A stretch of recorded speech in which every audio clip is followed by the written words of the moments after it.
Hey guys, tonight we're heading somewhere a bit dusty and grim and quietly fascinating.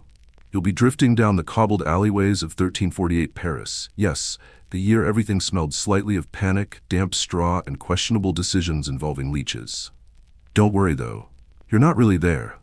This is just a sleepy little visit. Think of it like a late-night time machine, but with more creaking wood and fewer existential plagues. So, before you get comfortable, take a moment to like the video and subscribe, but only if you genuinely enjoy what I do here. And let me know in the comments where you're listening from and what time it is there. It's oddly comforting knowing who else is still up. Now, dim the lights, maybe turn on a fan for that soft background hum, and let's ease into tonight's journey together. You're standing at the edge of a river. It's the Seine, but not as you know it. The banks are cluttered with wooden boats, some tethered loosely, some swaying gently with the current. One smells sharply of fish, another of dried herbs. Paris across the water doesn't rise like a city, it leans. Crooked rooftops press in close like they're huddling against something. Smoke curls from chimneys in a slow, resigned spiral. Everything seems gray, except the sky, which is pinkish with dawn and the promise of mild regret. Your feet shift on the damp dock. Beneath you, boards groan. Above you, a gull lets out the kind of cry that sounds vaguely judgmental. A boatman waits nearby. He's wrapped in a wool cloak the color of old turnips. He doesn't speak, just gestures. You step aboard. The boat glides slowly, cutting through the river with a hush. No engines, no motors, just the whisper of oars and the distant clang of a church bell already running late. Somewhere behind you, the world you know slips into fog. As you float toward the Ile de la Cité, the island at the center of Old Paris, the smells begin to sharpen. Wet stone, tanning leather, a butcher's shop preparing to open. You catch the scent of bread, but it's hiding behind a stronger odor, boiled onions and something vaguely medicinal. At the edge of the island, you disembark into a marketplace still half asleep. Tents slump with dew. Barrels of salted fish sweat in the rising sun. A woman in a green woolen dress opens a stall, revealing baskets of dried lavender and soft goat cheese. She hums a hymn, low and sweet. You wander. Each footstep lands on uneven cobblestones slick with history. The buildings rise tightly together, no space wasted. Their timber frames lean forward as if trying to hear your thoughts. Laundry hangs between windows. Somewhere, a dog barks once and then thinks better of it. Here's your historical fact. By the mid-14th century, Paris was one of Europe's most densely populated cities, teeming with over 200,000 people. Merchants, monks, stonemasons, apothecaries, beggars, pickpockets, and nobles in shoes that really shouldn't have curled that much. But here's your lesser-known detail. In 1348, rumor had it that cats were agents of the devil, especially black ones. So many were killed, in fact, that the city's rat population exploded, which, in hindsight, was not ideal. You pause by a well. The stones are damp, green with lichen. A child skips past you with a bundle of firewood. Another peers out from behind a doorway, face smeared with ash, holding something that might be a turnip or might be a very confused apple.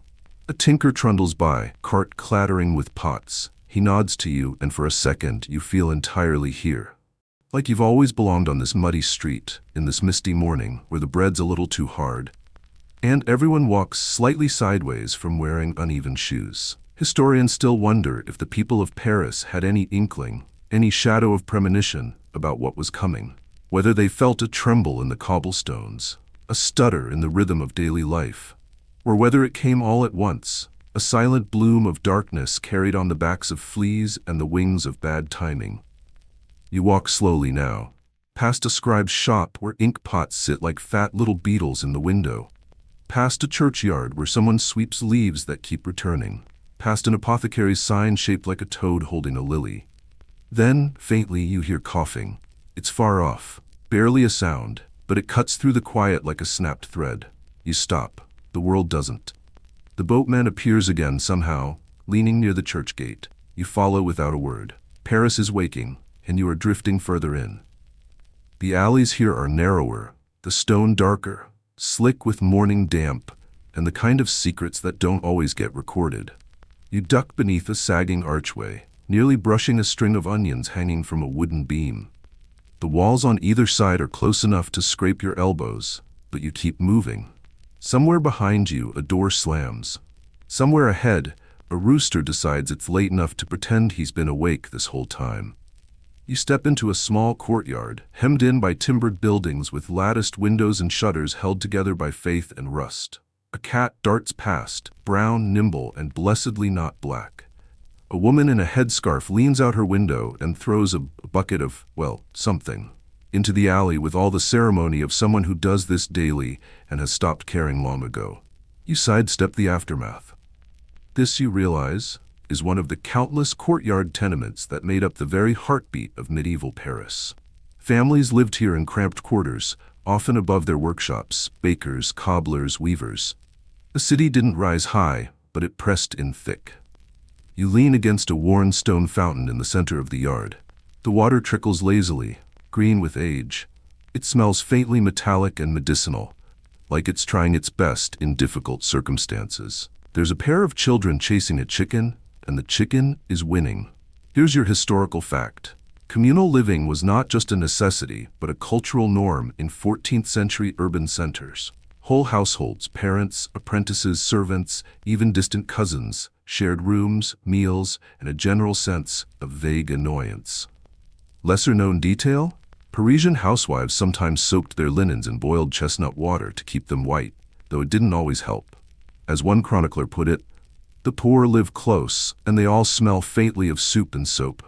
You pass under a trellis draped with grapevines, bare for now, clinging to winter's last breath, and find yourself at the back of a baker's stall just opening for business. The oven glows red from within, its chimney burping flour-scented smoke. A sleepy apprentice shovels in dough rounds the size of small shields. You're offered a crust. You take it. It's warm, dense, a little overworked, like the apprentice, but it tastes of survival and salt. From here, you follow the scent of vinegar and herbs toward the Rue des Lombards, where the merchants live. Coin and cloth change hands already. A man in a fox fur vest shouts at someone over the price of a spool. A woman in crimson felt is inspecting a necklace so closely you'd think she was debating whether to marry it. There are no banks really, not as you'd know them. But the moneylenders and goldsmiths along this street might disagree. You pass a wooden sign shaped like a hand holding a key.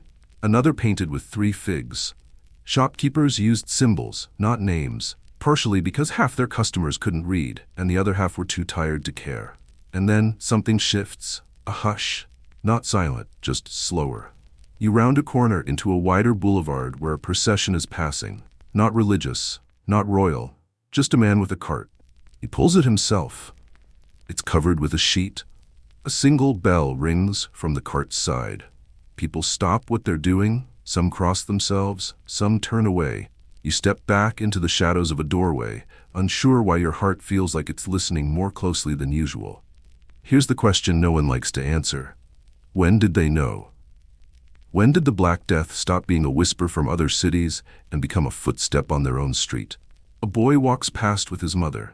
He stares at the cart. She guides his gaze away. They move on. Your loaf of bread feels heavier in your hand.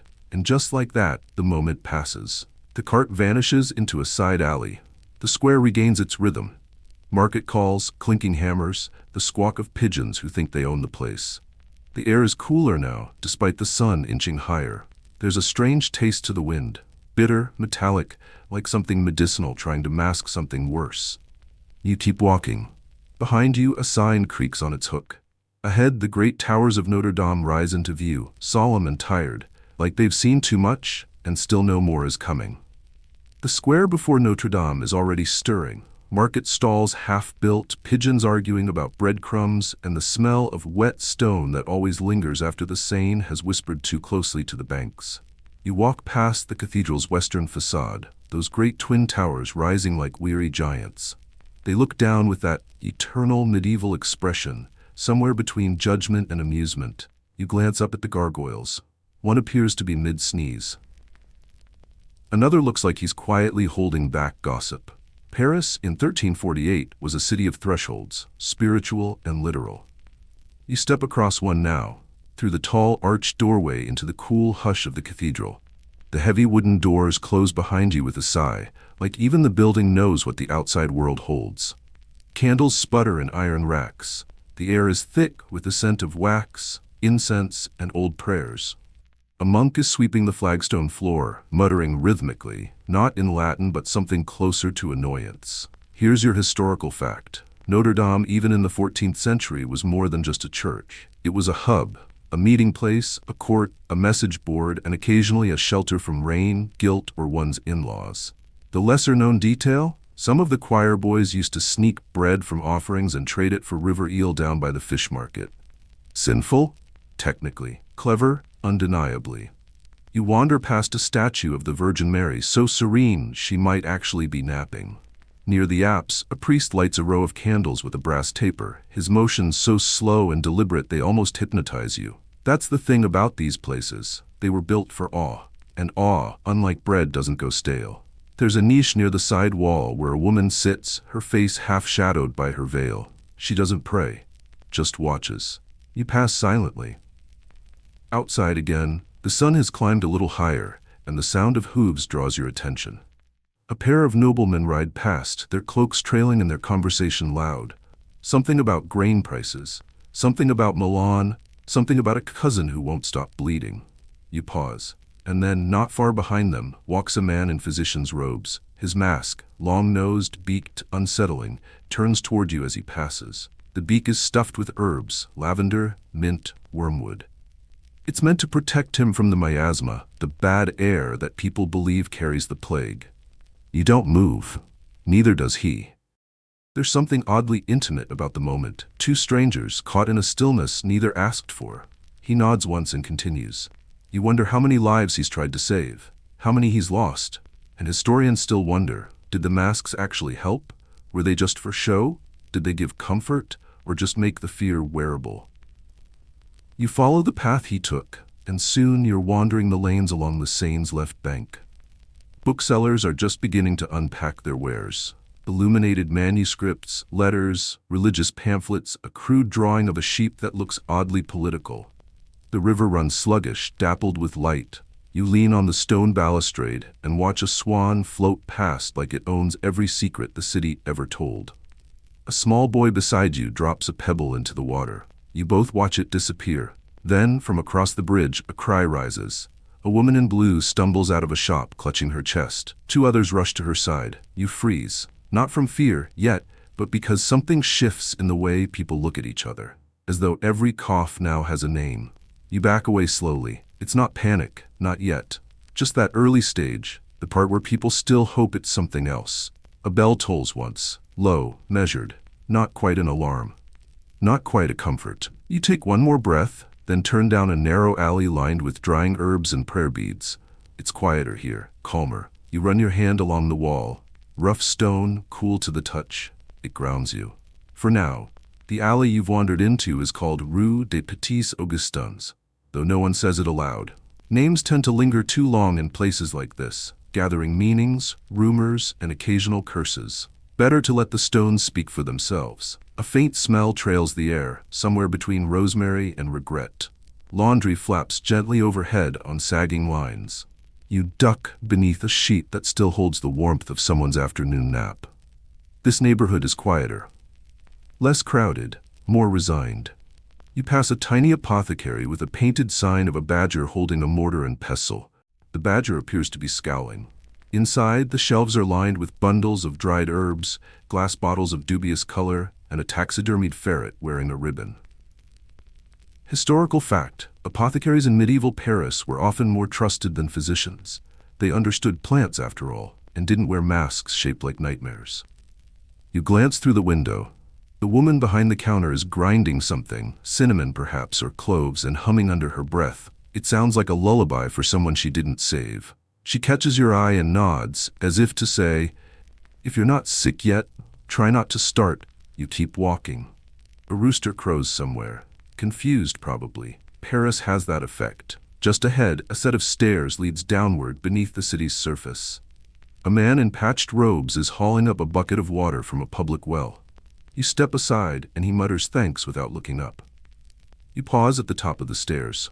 The catacombs lie further down, though they're still mostly ossuaries at this point. quiet places for old bones and whispered regrets. A lesser-known detail: Parisians used to carve prayers into the walls near public wells. They believed the water might remember, and perhaps carry the message where no priest could reach. You run your fingers along one wall. There's a message scratched into the stone.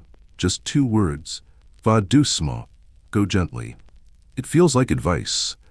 You return to the street. A nun passes you, her veil lifting gently in the breeze. She carries a basket full of linen and looks like someone who has seen both miracles and their receipts. You step aside. She doesn't look up, just says softly, "Wash your hands." You're not sure if it's advice or prophecy. You follow the street until it opens onto a courtyard, a hidden one, tucked behind ivy-covered archways. Children are playing here. Tag, or something that looks like it. Their laughter rings out in defiance of the world's current tone. A girl trips and skins her knee. She stares at it for a long second before deciding it's worth crying about. An older boy rushes over and offers a crust of bread as distraction. It works. Kindness always does. You sit on the edge of a stone planter and breathe in the moment. The air here is warm despite everything. Somewhere, someone is baking something with honey. Historians still wonder what role kindness played during plague years. Not in medical terms, but in survival. Did it matter? Did it spread faster than fear? Maybe.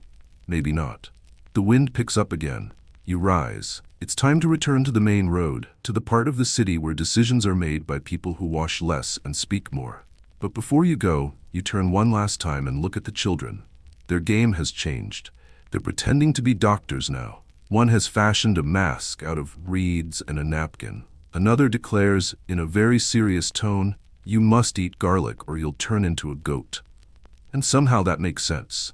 You leave them there, in play, in laughter, in a version of the world where monsters can be bargained with, and firewood is still more important than fear. As you step into the wider avenue again, a cold gust reminds you, Paris is changing. Not just in illness, but in memory. The stories you'll carry from here won't all be heavy. Some will glow. The wind shifts again, this time cooler, sharper, like it knows where you're going before you do.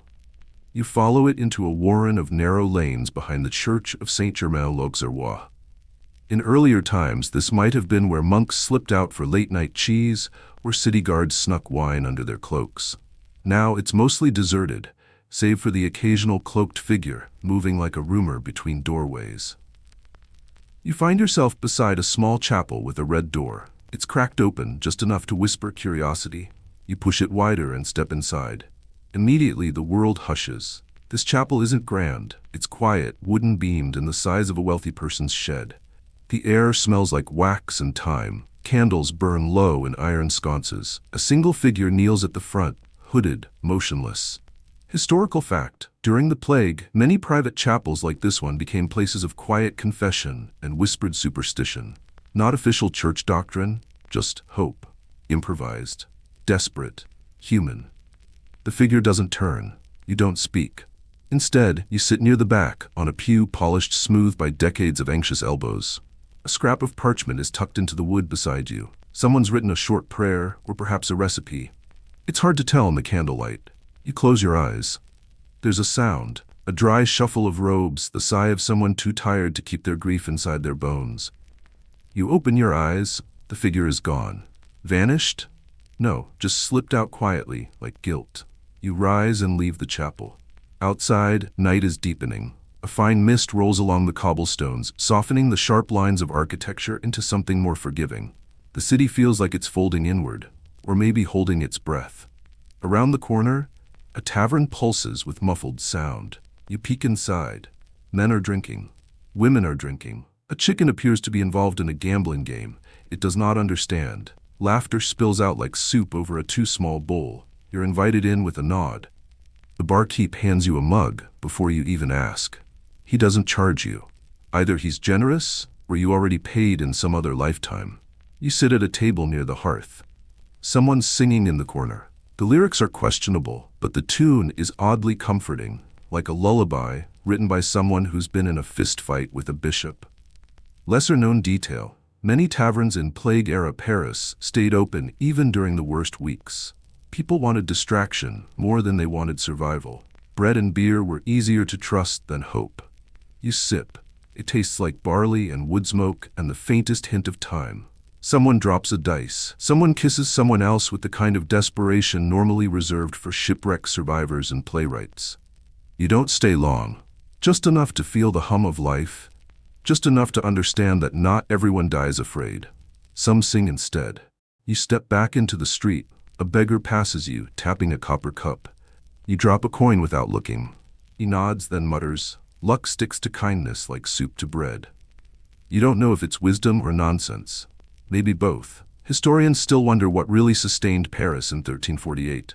Not food, not medicine, but stories. The way people wrapped fear in words, passed it back and forth until it softened, became manageable, maybe even funny, maybe even true. You round a bend and find yourself on the Pont Saint-Michel. It stretches across the Seine like an afterthought.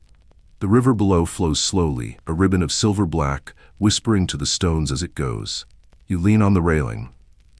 A boy is fishing, or pretending to. He looks up.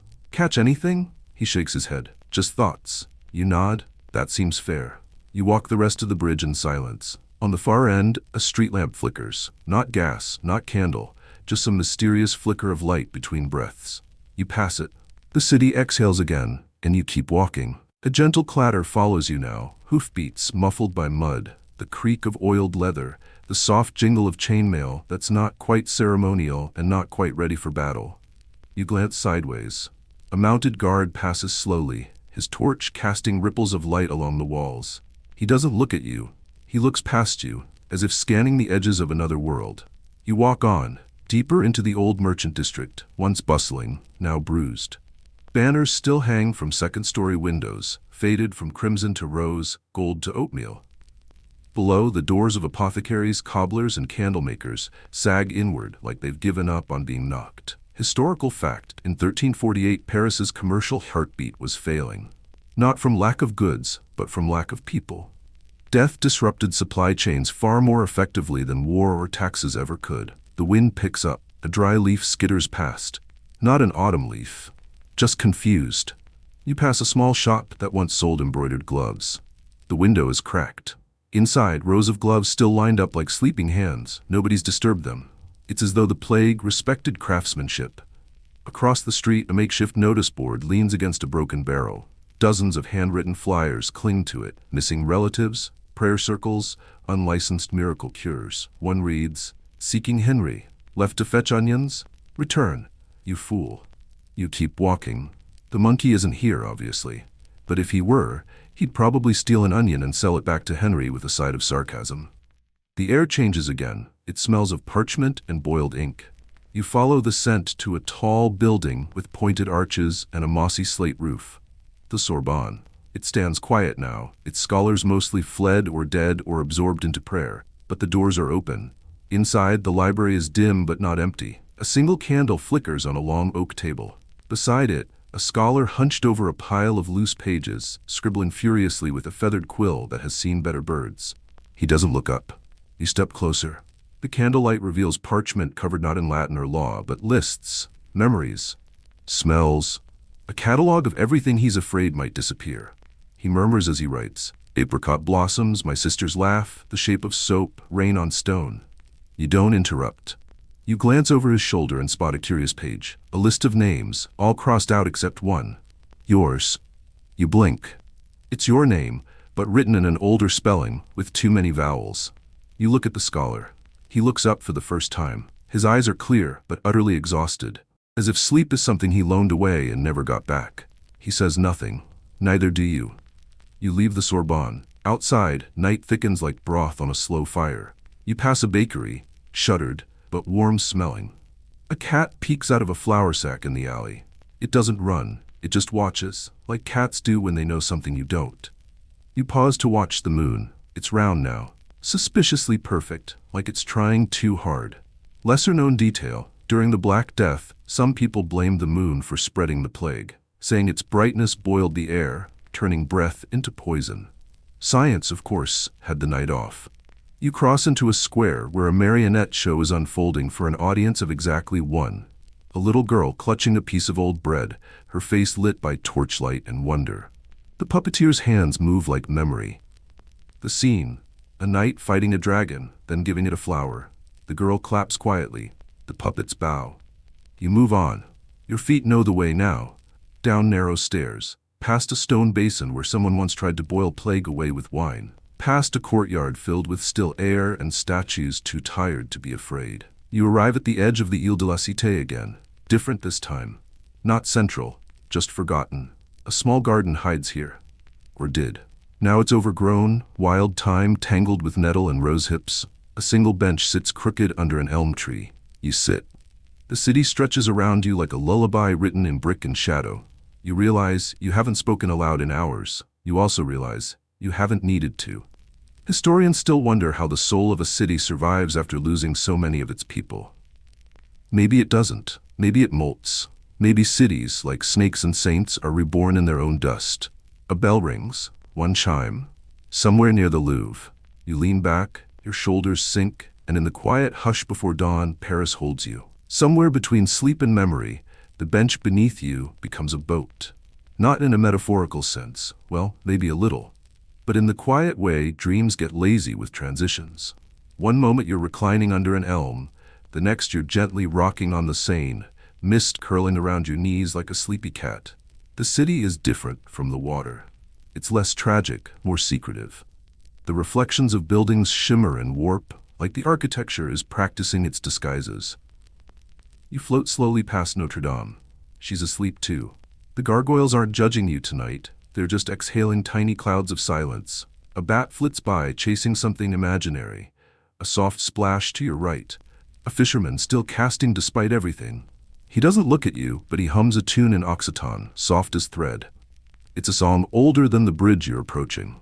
Historical fact: the Pont Saint-Michel had only just been completed in 1378, but during the 1348 outbreak, Parisians used boats like these to avoid crowded streets. Floating grocery carts, drifting hearses, rumor ferries. Your boat nudges the base of a weeping willow and stops. You don't remember steering. That's fine. On the shore, a woman in blue, not royal blue, but the deep, weathered blue of river-washed cloth. She waves. She's holding something wrapped in muslin. You step off the boat. The air smells of damp rope and licorice root. She leads you down a narrow passage flanked by stones older than coins. The muslin parcel is warm, and you realize it's bread. Still fresh, still sacred. The woman speaks without turning. Do you remember the bakery? You blink. You do, sort of. A little corner shop near the Marais. Honey rolls and onion loaves. The baker's son had freckles and a talent for stealing jam. She nods. You left a note there once, for a stranger. Now you remember that too. It was a silly note, a joke about pigeons and the weather. You never knew who found it. The woman stops, points to a low door beneath a tilted stone arch. Go inside, she says. You do. It's not a room, it's a vault. Not for gold, for voices. The walls are lined with shelves of scrolls, not labeled, not organized, just rolled tight and tied with ribbon or string or shoelaces. One shelf is glowing. You reach for a scroll, unroll it. It reads, "We were married for 8 days. He coughed on the 9th. I remember his laugh more than his name." Another, "I stole a pear during the riots. It tasted like guilt and autumn." Another, "If you find this, I had a cat named Fig. He hated violin music." Lesser-known fact: in times of crisis, Parisians sometimes hid messages in hollow walls, under floorboards, inside bread loaves. Not love letters, just scraps of self. Proof that they'd been here. Your scroll is there too. You don't need to open it. You remember what you wrote. The woman reappears beside you. "It's enough," she says. You follow her back outside. The city is quieter now. Even the river has stilled as if listening. The woman offers you a cup, clay, chipped, steaming. You sip. Tastes like thyme, honey, and something else. Something like homesickness. She smiles. "You're not from here," she says. You nod. "Doesn't matter," she adds. "Paris keeps all her ghosts, even the visiting ones." The riverboat is gone. That's fine too.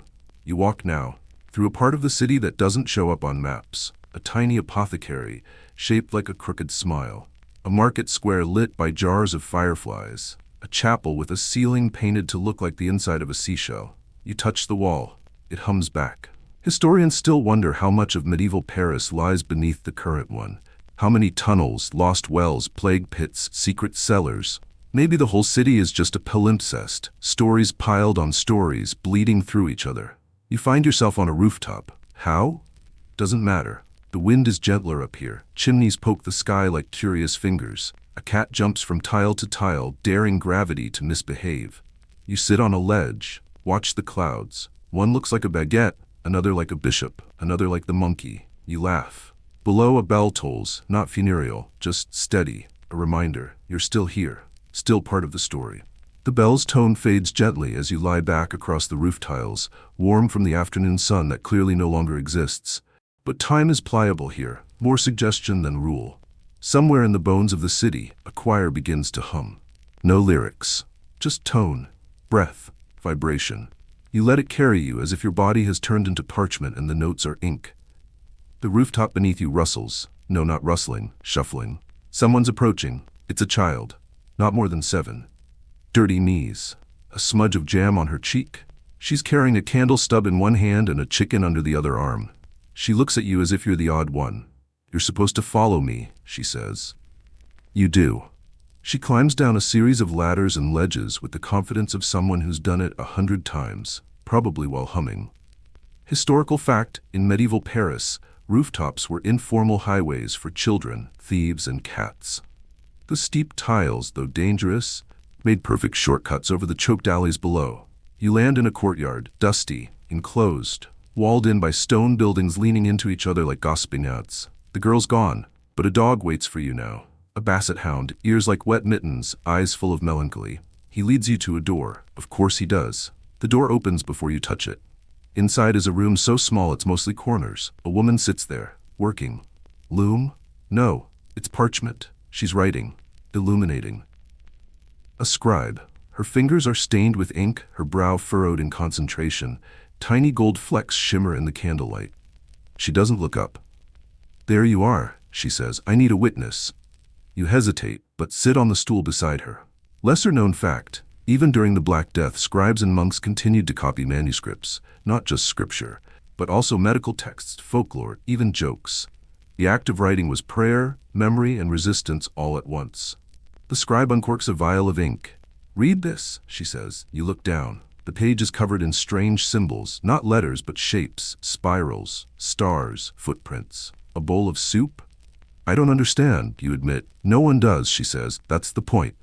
She grins, smearing gold leaf into the margin. It sticks there, fluttering slightly like it wants to be something else. The room brightens, not from the candle, but from within the parchment itself. The page glows, then pulses, then unfolds. Literally. It unfurls like a scroll, but three-dimensional. The walls peel back, the corners rearrange themselves. You are inside the book, not a metaphor. A street forms around you, not just ink anymore. Stone, breath, sound. You're in medieval Paris again, but different. A market, bustling, despite the sickness. Vendors shout half-heartedly. Children play beside barrels of dried figs. A man in a plague mask tiptoes around a sleeping goat. There's a pause in the air, like the city is holding its breath again. A woman passes you, balancing a tray of painted masks. A boy runs after her, shouting something about chicken feet. You step aside, narrowly missing a man hauling a wheelbarrow of cabbages. The street shifts, not just direction, intention. It curves inward tighter until you're in a courtyard surrounded by arches. In the center, a fountain. Empty, but someone's tossed wildflowers into it. You lean closer. The water starts to fill, not from below, but from above, raindrops. Only they're not wet, they're letters, falling slowly, softly, forming words you recognize only after they land. Stay here a while. Open-ended mystery. Some historians have theorized that certain medieval symbols, found carved into fountains, cathedrals, and city gates, were part of a forgotten code, a language of safety or sanctuary used during plague years.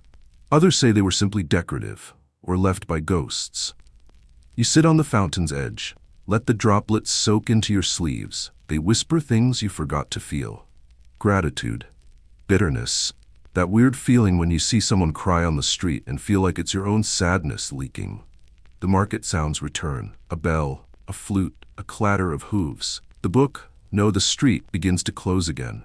Pages folding, the scribe's room reappears. She's still writing. Thank you, she says. It's easier when someone's watching. You stand, a little dizzy. The room begins to tilt. Not in a frightening way, more like a lullaby curling inward. The scribe's voice follows you as you fade through the door. There's more than one way to remember, she calls. but only one way to feel it. You step outside, back into a Paris you don't quite recognize, because now it remembers you too.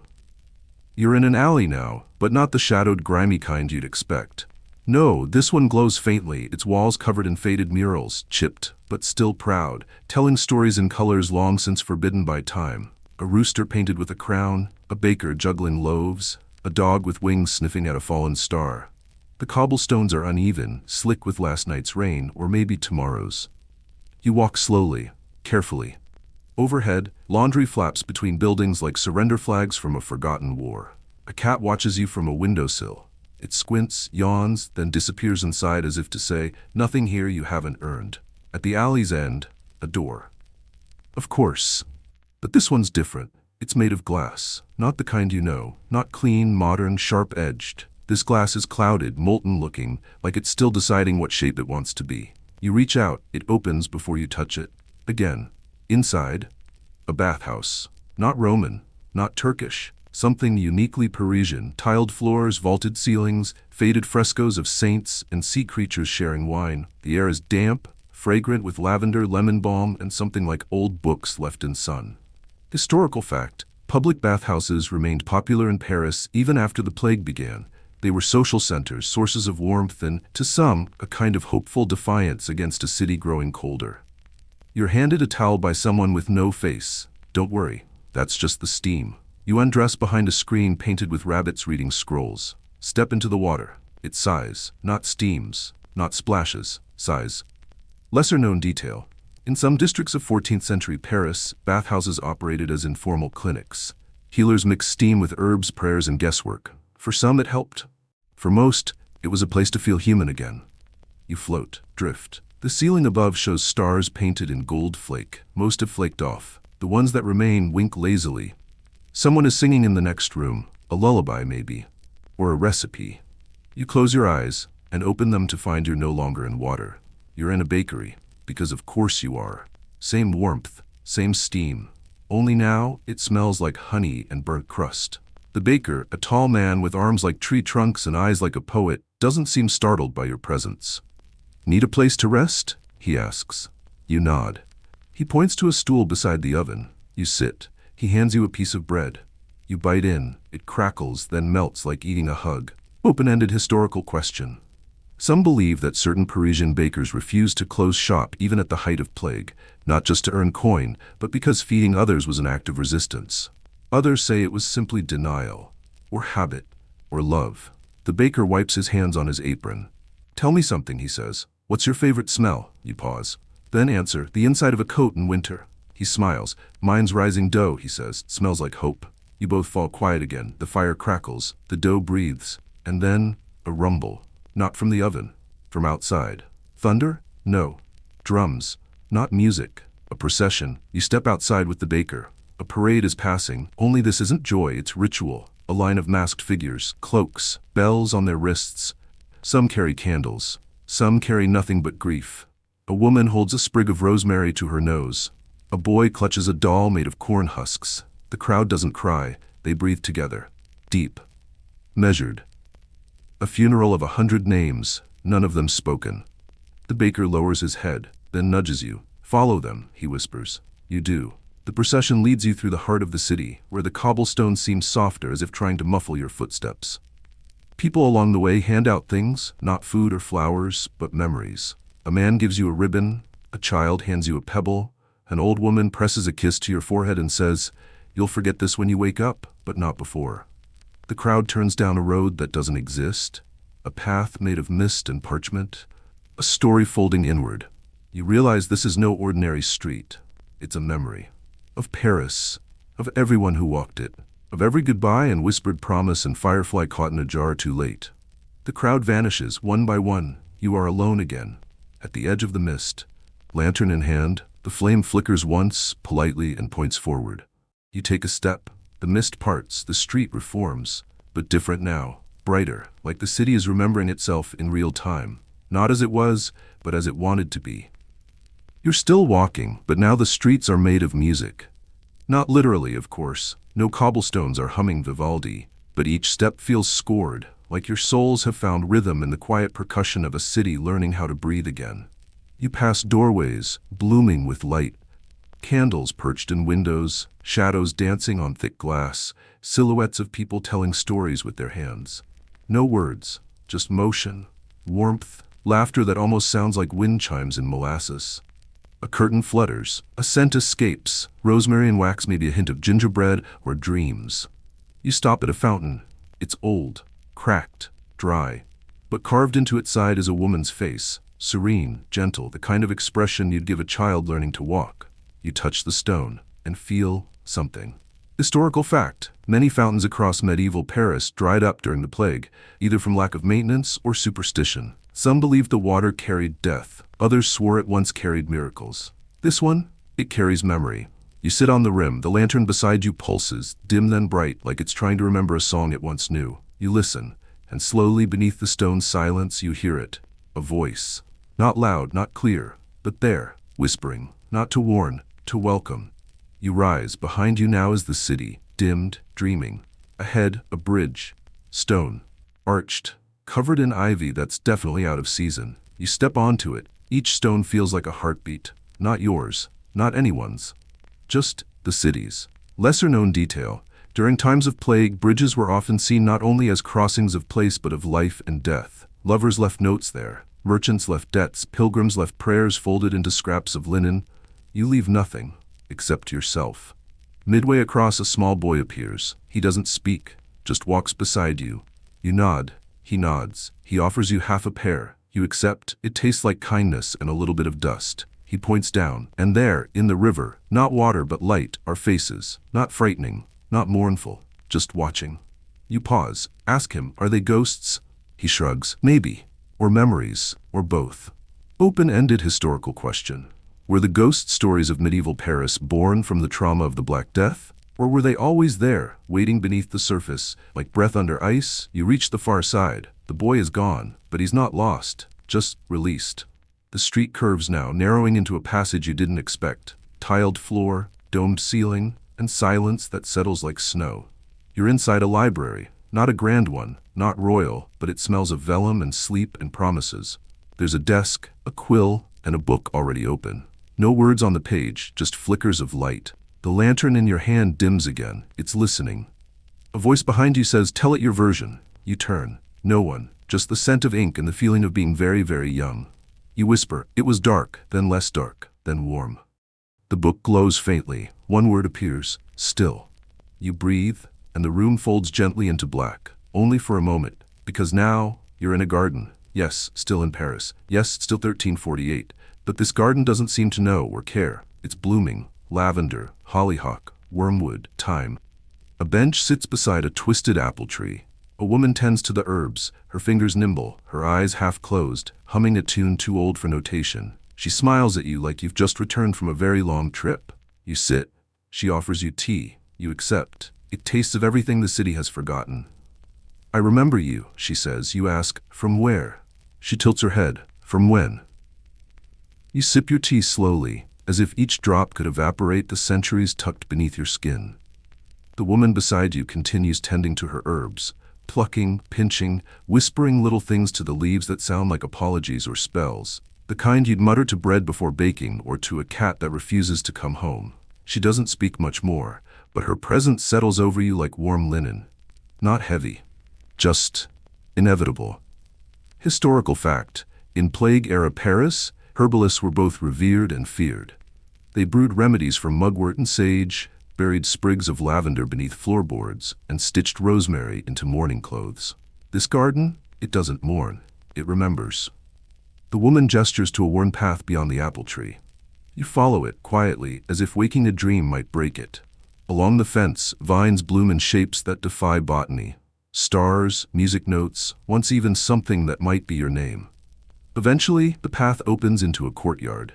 Empty, but not alone. The stones underfoot are warm, not from sun, from story. In the center stands a sculpture, rough, unfinished, of a woman carrying a basket of masks. Dozens of them. Each mask looks like a different version of your face. You pause.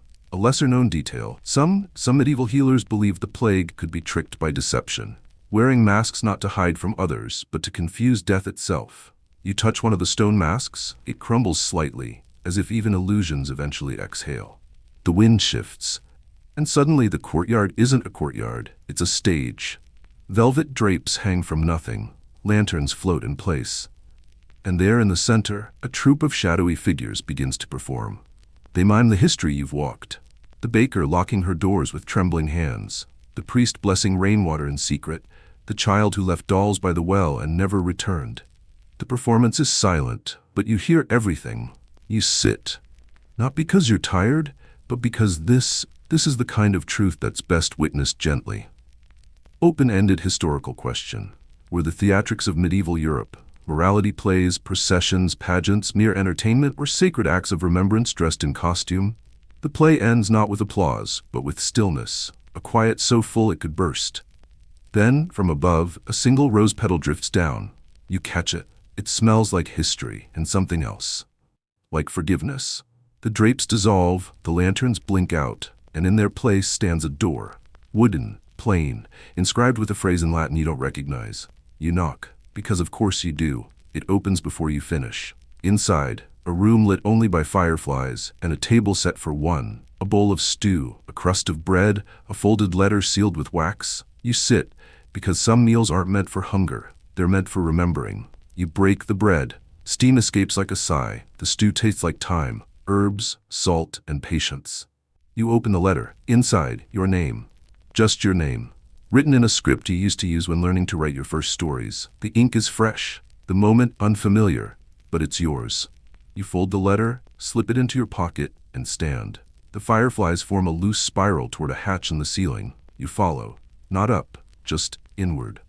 The lantern glows brighter again. Not because it's full, but because it knows the way. The hatch opens to reveal a sky that isn't night or day. It's memory, a canvas of every color you've ever forgotten. You step out into the memory sky, and the ground beneath your feet reforms with your landing. Cobblestones inked into place like a drawing, redrawn each time someone remembers it wrong. A breeze curls past, smelling faintly of ink and honey and whatever your childhood notebooks used to carry. The lantern you carry dims again, not out of exhaustion, but because it knows it's not the brightest thing in this space anymore. You're in a street that never truly existed. An echo of Paris imagined by someone who once described the city but had never actually been. All the buildings lean a little too poetically. The windows flicker with candlelight, but not fire. Music comes from a place with no visible instruments. Historical fact. During the 14th century, many artists created ideal cities in their manuscripts, dreamlike versions of urban life that mixed faith, geometry, and longing into skylines that never were. Often they appeared in the margins, tiny, golden cities just outside the known world. This feels like one of those cities. As you walk, the cobblestones rearrange behind you, not ominously, like they're exhaling. You pass a baker's stall, unmanned but warm. The air is thick with the scent of toasted hazelnut and something resembling marmalade. You pass a pair of boots with no legs in them, neatly placed as if their owner simply evaporated. And then, a sound. Not music, not footsteps, laughter. You turn the corner. There's a courtyard bustling with figures, not ghosts exactly, but sketches, outlines filled in by light and memory. They dance slowly, arms lifted in gestures of joy that don't quite align with their limbs.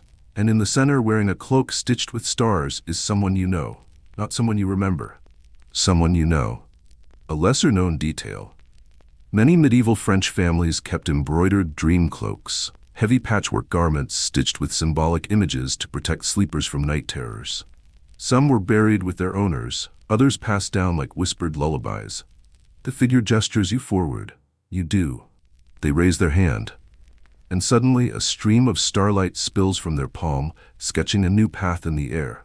An alley appears, curving slightly like a secret. You nod, step through, and find yourself in a cathedral made of mist and linen and forgotten vows.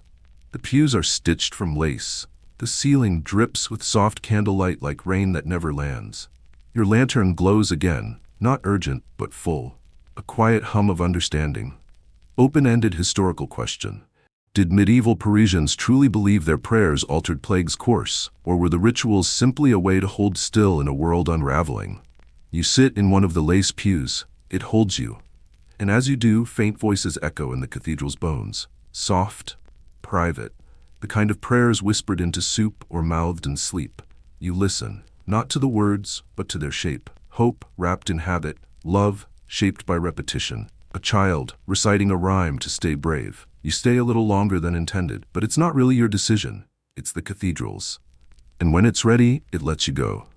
You rise, step through the cloth-stitched door at the far end. It opens onto a staircase. Again? Yes, but not like before. This one's carved into clouds. You can't see the bottom or the top, but the lantern nudges you forward. So you walk step by step, each stair making a sound like a story being told for the third or fourth time. Gentler now, softer at the edges, but still very much alive. The clouds around you part occasionally, not to show danger, but to remind you that you're still being carried. Above, a faint chime. It sounds like someone stirring sugar into tea. You keep climbing, one foot, then the next. And with every step you get lighter, not weightless, just less heavy. The stairs, if you can still call them that, become less solid with each step, until you're not walking on stone or cloud, but the memory of a staircase someone once described in a letter they never sent. The air here is neither warm nor cold, but considerate. The kind that asks nothing of you except that you keep breathing. So you do. Then, light. Not bright, not harsh. A soft diffusion like someone wrapped sunrise in gauze and let it steep for a few hundred years. You reach a landing that wasn't there before. It holds only one thing. A table. Wooden, uneven, carved with runes so faded they look like sleep lines. There's a chair, a cup, and a person, probably sitting at the edge of perception. You only notice them because they speak. Thirsty? You are. Somehow.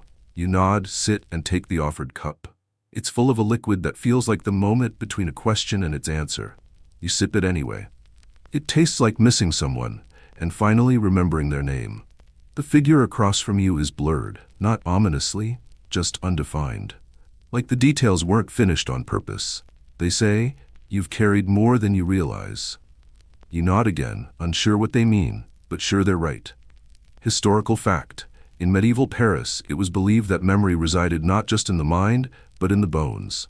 That sorrow could settle in your joints like weather, and joy could hide behind your kneecaps. Healers sometimes prescribed laughter as a literal balm. You set down the cup. The figure gestures toward a long thread tied to your wrist. You hadn't noticed it before. It glows faintly, pulsing. It stretches behind you, through staircases and cathedrals, past plague winds and dancing cloaks, down into stories stitched with fire and ink.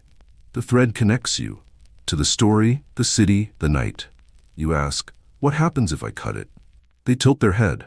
You forget, a beat. And if I follow it, you remember. The thread twitches like it wants to be noticed. You decide to follow. The table, the chair, the figure, all dissolve like polite dreams. And you walk. Not backward, not forward. Just deeper. Lesser-known detail. Some medieval texts describe pilgrimages of the spirit, journeys taken in dreams, trances, or illness, where the traveler walks through metaphor made real. They were believed to offer clarity, or at least good stories. Your path is now a corridor of tapestries, each showing a version of you. Asleep in a bed, laughing at a market, crying in a bath, holding fire in your palms, standing beside a dragon, dancing with no music. You nod at each version as you pass. None are more real than the others. All are still you. You reach a final tapestry. Blank. You raise your lantern. The flame inside spins gently like a yawn. And then, without sound, it projects an image onto the cloth. A bed. Your bed. You, curled softly into the shape of your own survival. The image glows, then fades. And the corridor opens into a garden. Of course it does. The garden is stitched from the forgotten corners of Paris. The cracks between houses, the spaces beneath staircases, the soil beneath tiles. Lavender and rue, mint and marigold. The air is perfumed like a letter sealed with wax and never sent. Open-ended historical question. Were there truly secret gardens in medieval cities tended only by night workers, herbalists, and those who preferred the company of plants to people? In this garden, every step grows quieter. Every scent pulls memory like thread through fabric. And in the center, because every garden needs a center, is a single stone bench. You sit. Not because you're tired, because you're finally still. The lantern rests on the grass beside you. It purrs. Or maybe that's the wind. Either way, you're allowed to stay. For as long as you like. You look up. The sky is full of stitched stars, lazy comets, and one moon shaped like a wink. Your breath slows, the thread on your wrist fades. Not gone, just absorbed. You smile. You don't need the path anymore, because you are the path now. And the garden sighs in agreement. The garden doesn't end exactly, it just changes. What once was urban route becomes fountain and archway. The ground shifts from soil to worn marble, veined and soft beneath your feet, like a hallway walked by centuries of careful feet and unspoken stories. You're in a courtyard now. It glows in that impossible light that means neither day nor night, just presence. At its center, a fountain. Not grand, just round, shallow, and carved with tiny animals dancing between vines. The water doesn't splash, it whispers. You lean closer. It's speaking Old French, or maybe just emotion. Either way, you understand the feeling, if not the words. The monkey is there. Of course he is. He's sitting at the edge of the fountain, tossing a pebble into the water. Not for luck, for punctuation. You made it, he says, not surprised. You nod. Sit beside him. He offers you a fig. It's squishy and perfect. Didn't think I'd see you again, he mutters. But then again, you're hard to forget. You ask if this is the end. He shrugs. End of what? Paris? The dream? The plague? He grins. Maybe just the middle of something else. Historical fact. During the height of the Black Death, many cities closed their gates entirely, isolating themselves in hopes of survival. Some succeeded, some vanished. But stories always found a way out, carried by song, whispers, and wandering monks with bad hygiene and excellent memory. You watch the fountain shimmer. Inside it, moments replay. A cathedral bell swinging in the distance, a mask dropped on the ground, a child chasing a cat through fog, a baker asleep beside a half-risen loaf. All of it tiny. All of it meaningful. Lesser-known detail. Some plague-era households kept small memory chests, wooden boxes filled with personal notes, herbs, locks of hair, and scraps of cloth. They believed these could tether memory, protect the soul, or simply remind future selves of what had been. The monkey kicks his legs lazily. Want to see one last thing? He asks. You say yes. He hops up and gestures to a narrow path between two ivy-covered walls. You follow. The air cools, then warms, then settles somewhere just shy of perfect. And there it is, a library, or rather, a ruin of one. Open to the sky, shelves leaning gently, scrolls and books placed like offerings in soft little alcoves. The kind of place where ideas come to rest, not to be forgotten, but to be absorbed by silence. At its center, a chair, stone, carved, waiting. You sit. The monkey climbs a beam and stretches out like a sun-drunk cat. Most people think the plague just killed, he says, but it also paused. He pauses himself, for emphasis. Paused the noise, the clatter, the rules, and in that pause people ask things they hadn't dared ask. Open-ended historical question. Did the silence of plague years spark new forms of art, music, and thought simply because there was no one left to say, that's not how we do things? You lean back. The chair is surprisingly warm. The wind flips a page nearby. You watch it flutter. It doesn't land. Your lantern flickers once, then steadies. The monkey yawns. You do too. Ready? He asks. For what? He shrugs. Sleep mostly, maybe a bit of remembering. He hops down gently, takes the lantern from your hand and nestles it beside a mossy stack of forgotten poems. Then he points. And you see it. A bed. Not fancy, just soft-looking. Draped in gauze, stitched with stories. You walk toward it. The grass is gentle beneath your soles. The air smells like parchment and plums. You lie down. The sky overhead tilts slightly just to tuck you in. And for a moment you hear everything. The bells of Notre Dame, the flick of a rat tail, the hiss of fire on damp wood, the rustle of a letter never sent, the monkey's soft hum. And your own breath now deeper, slower, home. The bed doesn't just hold you, it remembers you. As you sink into its quiet embrace, it feels like lying down inside a sigh. Not yours, but someone else's. Someone who once wore velvet gloves and whispered secrets to the moon. The sheets smell faintly of lavender, ink, and old stories, folded too many times. Above you, the stars begin their nightly procession, not blazing, but blinking politely, as if asking permission to watch. The monkey tucks the lantern beside your pillow. It gives off no heat, just comfort. Sleep's the real archive, he mutters, curling up at your feet like a scholarly cat. All memory wants is a soft place to land. You nod, or at least you think you do. The sky shimmers, the wind hushes itself, and the final dream begins. Historical fact. In 14th century Paris, scholars at the Sorbonne often worked by candlelight late into the night, recording observations not just on medicine and law, but on dreams, signs, and omens. They believed the plague had opened a doorway, one that blurred waking from sleeping, science from superstition.